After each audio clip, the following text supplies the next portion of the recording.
There's a specific type of person who walks through crowds wearing the same jersey, endures heated conversations about victories and defeats, hears shouts, taunts, and collective euphoria, and simply feels none of it. These people don't hate sports, they just don't let themselves be consumed by them. And most of the time, they don't even realize that this says much more about their mindset than they imagine. If you're watching this video, there's a good chance you're one of them, or know someone like that.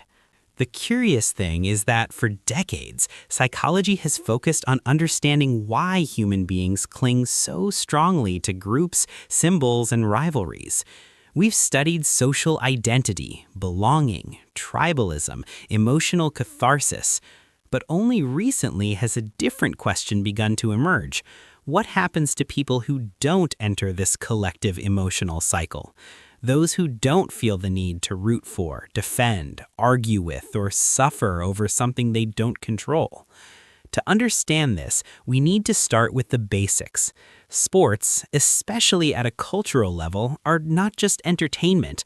They activate deep brain systems linked to identity, reward, and belonging. When someone strongly identifies with a team, the brain reacts as if that victory were personal. There is a release of dopamine, oxytocin, and adrenaline. The limbic system kicks in. It's no exaggeration to say that, neurologically, the brain treats the team as an extension of the self. But a person who isn't obsessed with sports operates differently. Their brain tends to maintain a clearer separation between personal identity and external stimuli. Instead of merging who I am with collective symbols, they preserve greater internal autonomy.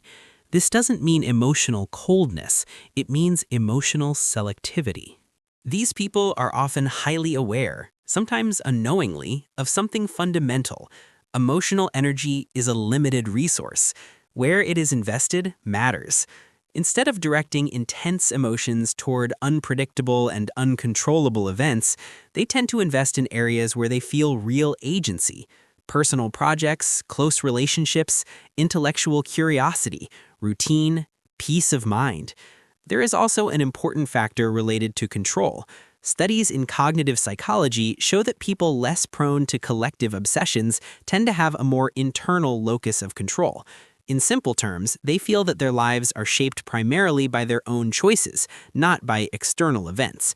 A game, a championship, or a result does not alter their sense of personal worth, and therefore it does not generate intense emotional attachment. Another interesting point is the relationship with stimulation and excitement.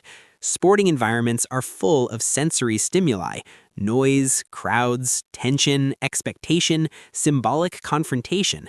For some people, this is highly rewarding. For others, it is simply exhausting. People who are not obsessed with sports often have a nervous system more sensitive to overload. They do not seek constant peaks of emotional excitement. They value more stable states of well-being. This also explains why many of them prefer to stay at home, observe in silence, or distance themselves from highly competitive environments. It's not isolation, it's self-regulation. The brain is in fact protecting its own boundaries. There is also a delicate social aspect. In many cultures, disliking sports, especially the most popular ones, is seen as strange. This can generate pressure, questioning, and even exclusion. Over time, these people learn to position themselves quietly.